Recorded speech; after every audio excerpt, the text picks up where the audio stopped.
3 years later, Tesha wakes him up one morning and says they are going to be late. She uses her mana to twist his ankle, and he gets up in pain.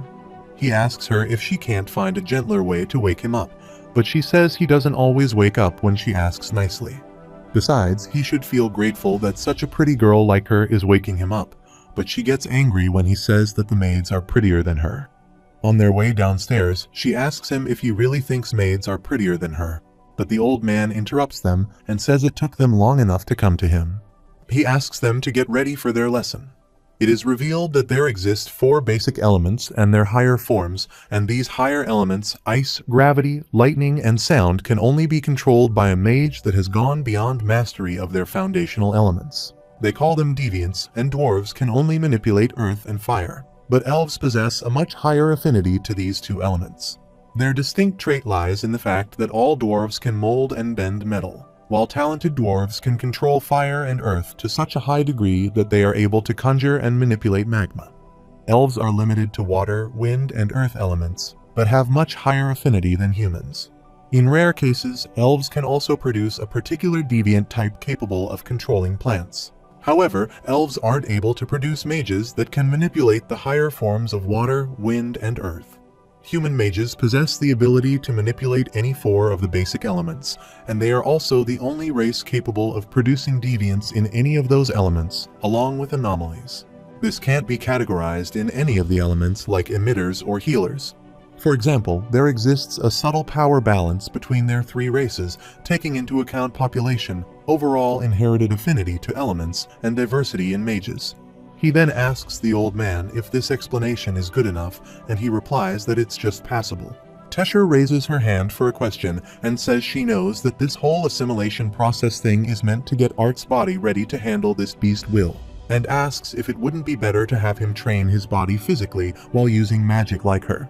Arthur thinks he has known all along his lessons beforehand, but the difference in races really has shown over these 3 years. While humans were considered talented if they awakened in their late preteen years, but it wasn't surprising for elves' children to awaken as soon as 10. For Tesha, it had happened even earlier at the tender age of 9. The old man asks her if she is angry that she is the only one getting beat up while training. Since then, she has been training her conjuring skills with a tutor while learning to fight from her grandfather. She will be a monster in the future, and the old man tells her what Arthur has been doing for 3 years is basically fusing his bones, muscles, and organs with his mana. He can assure her that his body will be stronger and more resilient once this is over than a veteran warrior. She makes her fun, saying how he can be so sensitive when she hits him. The grandpa says it seems like 3 years of fusion hasn't been enough to sap away her energy and asks him if he is ready. He states that he will be a true beast tamer after today. Unlike lucky adventurers who merely use their beast will like tools, he is going to ignite his mana core by inserting a large amount of his own mana, and he will feel a bit warm, but it shouldn't be too bad. Arthur feels so much pain in the process, and there is an explosion there that pushes both of them away. The old man is shocked at what happened to him since he never expected this reaction. They rush toward him, but he has laid to the ground. They inquire about his condition, and he replies that he is fine. The old man says he knows that he has his own reason for not telling him till now, but he has to ask him one more time. He asks him what sort of beast gave its will to her, and he replies that she was a dragon. The old man is shocked to see a real dragon tamer in his life. After that, he takes him to his room, asks how he is feeling at the moment, and asks the same question. The last thing he remembers before falling unconscious is going crazy, and he says he can trust them to keep this a secret. The old man reveals that the date of his departure has just been set for 4 months from now, and he gets up shockingly because he thought it wouldn't be for another 2 years. The old man reveals that an interracial tournament amongst the 3 kingdoms' youth that was in the work has finally been confirmed. The portals in the Xeris city of Sapin will be open to both the Eleanori kingdom and the kingdom of Darv during this time. He is happy at first, and then asks if this is the reason Tesha is not there so he can tell him about this. The old man asks him not to worry about her, and he knows he has been checking in on his parents these past few years through Rina, but now he will finally be able to see them in person. He is happy and sad simultaneously because 4 months are pretty soon, and the old man says he will make his wish for these 4 months to be over more quickly. Now that he has finished his assimilation, his training will get even harder. He then asks him to get some rest, and he will break it to Tesha gently, and he is sad about thinking 4 months. Suddenly, he looks toward the stone and is shocked to see that it is about to crack. He wonders if Sylvia's stone is about to break and approaches it quickly. Suddenly, the stone breaks and something pops out of him. Arthur is watching it shockingly. He then grabs the mini creature and stares at him for a long time. He asks him if he is also a dragon but can't understand its language. He seems happy to know it's a dragon, but suddenly it bites on his arm. It gives him a deep mark on his mark and calls Arthas Mama. It then hugs him and does all the cute things a cute baby does to its mother. She is a female dragon who can talk inside his mind and asks her to call him Papa since he is a boy. He pats her and says he will call her Sylvia after his mother, and he can feel she likes her name. It seems like the mark she gave him isn't as simple as it looks, and it feels like this thing is actually connecting him to the little dragon. He thinks he is just 8 years old, but he has a tattoo and also a father. He falls asleep, but sometimes he suddenly wakes up after feeling someone's presence. Tesha grabbed Sylvia and asked who she was, but it was so cute. He ignores her questions and gets back to his sleep again. The following day, he tells her about Sylvia and that she can communicate with him with his mind. She calls him so lucky and wishes if she could communicate with her, then she would like her too. Arthur says she will like her if she stops looking at her like she is a predator. She then calls the grandpa and asks him to see Arthur's new pet, and he is shocked to see a dragon kid on his head. He says he will die early if he keeps getting shocked like this. After explaining to Virion what had happened and where Sylvia had come from, he learned that beings like Sylvia would usually only hatch in the presence of their kin. They tried to think of why she might have hatched in front of him, but the only reason they could think of was the fact that he had fully activated Sylviana will yesterday. He asks the old man if he needs to hide her once they go back since most people won't know that she is such a powerful being. The old man says he should be okay, just faking it off as a rare mana beast. However, he has other things to worry about and says they have held back on strengthening his mana core during this assimilation. But now that he has fully awakened, they should get him to train both his core and the new dragon will.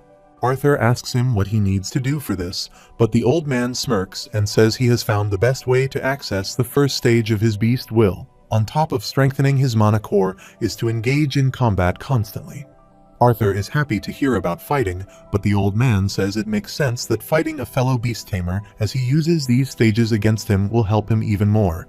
He can't understand what the old man just said, but is soon shocked that he has used his beast tamer skill and turned into a beast. He then asks him to fight with him with all he has. It is revealed that the beast tamer mages are capable of harnessing the unique ability inherited from a mana beast. The first stage is known as the acquire phase, and it is when the beast tamer is able to borrow their beast's inherited strengths. But it's only at the second stage, the integrate phase, when the mage can truly utilize their beast's unique ability and characteristics.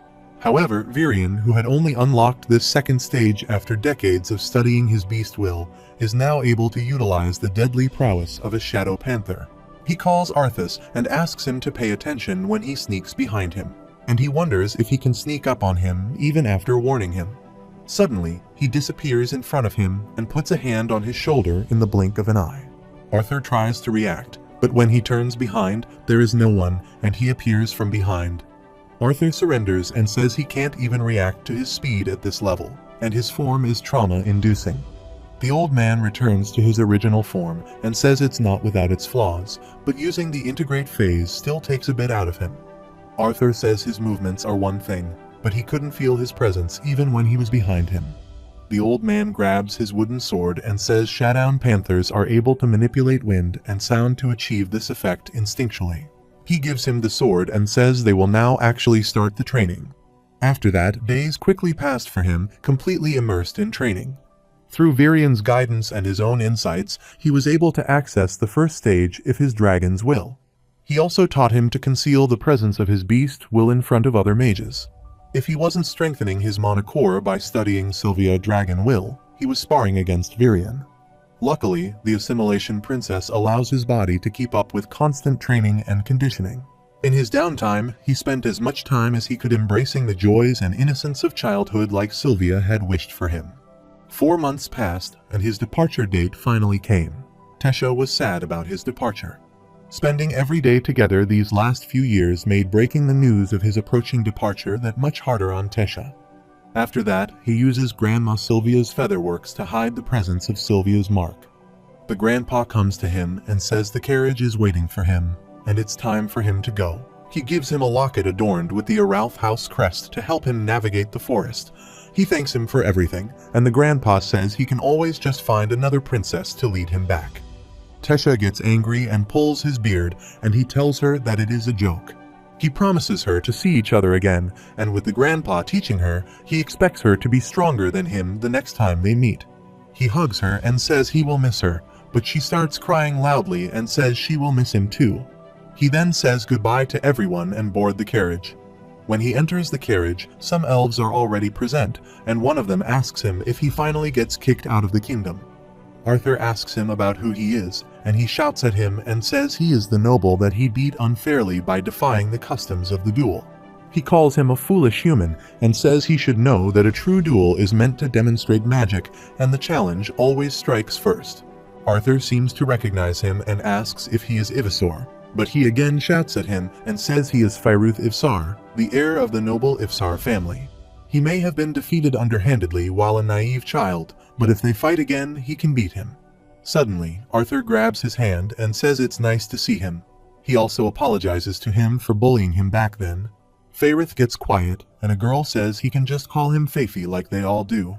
Faerith gets angry with her and asks her not to tell him that. After a long journey, they have finally reached the dimensional portal, and Arthur thinks he can finally see his mom and dad after a long time. He has entered the human world, and things are the same as they were 3 years ago. He then goes outside his home and asks Sylvie if she is ready to see his parents. He knocks at the door and thinks about the past 3 years. He had nearly died and had lost someone important. He had also killed some people, and he had trained for his life, but none of these things were as nerve-wracking as this moment. He hears a little girl's voice from inside, but she is an old lady and asks how she can help him.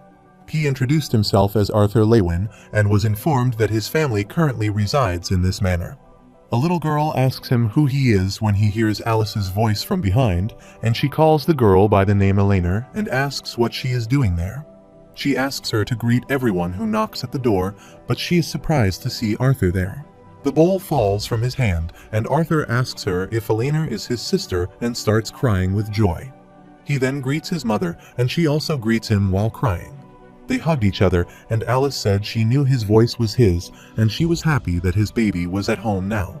Elena starts crying after seeing them and asks her mother not to cry. Ray also rushes toward the house after hearing about his arrival. He hugs them from behind and starts crying. Everyone cried at this sad moment, and the family reunited after a long time. Alice asks him how he is feeling, and he tells them that he has an illness, so she asks him if he has been fully treated. He replies that he is fine, and Ray says she is asking him 100 questions at a time. Besides just one look, and she can tell how big and strong their son has gotten. Alice asks Elena to come there and say hi to her big brother, and she is surprised at this. She then approaches them, and Alice says he is the brother in the story's mommy and daddy tell her before bedtime. She greets him and calls him big brother, and he also greets her and says it's nice to meet her finally. After getting settled, he spent some time explaining everything from the beginning. While he trusted his family, he chose to leave out Sylvia, explaining his survival from the fall off the cliff as a combination of luck and his body's unconscious use of magic to protect him. From there, he continued about finding Tesha and spending time recovering in the kingdom of Elenoir. Ray asks him about his little friend, and he replies that when he was traveling, he stumbled into a mana beast's den with Sylvie's mother flying from an injury. He couldn't do anything for the mother, but he has cared for this one since then. Alice asks him if he is sure that he is all healed now, and that there is no chance of him getting that illness again. He laughs and says she doesn't need to worry about him anymore, and it has more to do with the instability of his mana core from awakening so early. He feels bad for keeping secrets from them, but until he gets stronger, it's too dangerous for them to know everything. Ray gets up excitedly and asks at what stage of mana core he is at, but Alice gets angry at him and says his son just came home and is already talking about mana core stages. He exclaims there is nothing wrong with comparing their growth, and he tells him that after they got there, he has been working as the instructor for the Helstier auction house guards. Arthas makes fun, saying it wasn't only his facial hair that grew at this time, and asks him what stage his mana core is now. Ray proudly says he broke through 2 years back and entered the dark orange stage, and Arthur thinks it's easy to notice he has gotten bulkier, but to think he has broken through into the next stage. He appreciated him, saying he must have worked very hard, and he asked him about his stage. Arthur tells his color that it is light red, and he is shocked to hear about it. Alice appreciates him for his stage and angrily asks him what she said about cursing in front of Ellie. Ray asks Ellie not to say that word again and asks Arthur when he got the stage light red. He asks him to move to the backyard to spar right now, and Arthur just laughs at him since he hasn't changed a bit. He thinks it's very good to be back. Suddenly, a man rushes to their home and says he just heard that his son is alive. Surprised at the scene inside, he asks what is happening in the world. Arthur observes them and thinks they are the people taking care of his family. Ray comes to them and says he wants them to meet his son Arthur, and he is really back. He tells Arthur that he is Vincent Helstia, who runs the Helstia auction house, and his old friend with whom he now works. This is his house, so introduce himself before they start wrecking it. He bows before them and says it's a pleasure to meet them. He is sure this may all come as a surprise to him, but he was the one who asked them not to tell anyone how he was, so he asked them permission to apologize for the confusion. They are surprised to hear this, and Vincent asks him if he is sure he is related to his father. Arthas says he is often asked this question, but he is really his father. His wife also welcomes him, introduces her daughter Lilia to him, and says she is about her age, so she hopes the two of them can be friends. Lilia sees Sylvie and likes her a lot, but she hurriedly rushes toward her. Vincent asks him what was about wrecking his house, and Ray tells him that Arthur and he were just about to return for some sparring. He is surprised to hear about sparring, and they all reach the backyard to see them. They stretch their bodies and are ready to fight. Alice and Miss Vincent gossip while Lilia and Eleanor play with Sylvie. Vincent goes to Alice and says her husband can't be serious about Arthur being a light red core mage, and she replies that she was surprised as well, but Arthur has always been a fast learner, and he has no reason to lie. Vincent says he is just supposed to believe that an 8-year-old has not only awakened, but has progressed through 3 stages.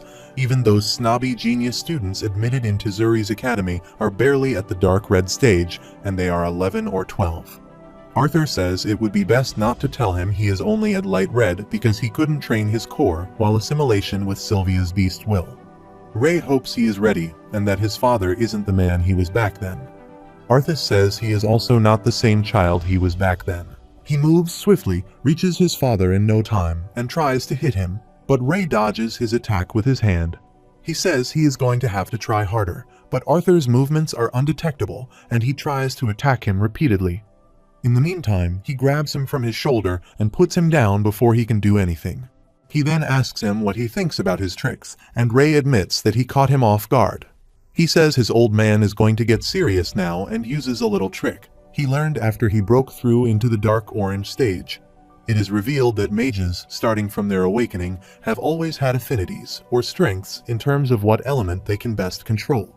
Parents seek out professionals for expensive testing on their child so that they can learn early on what route to push their newborn mage towards. In this world, conjurers have the innate advantage of manifesting and manipulating the element of their affinity.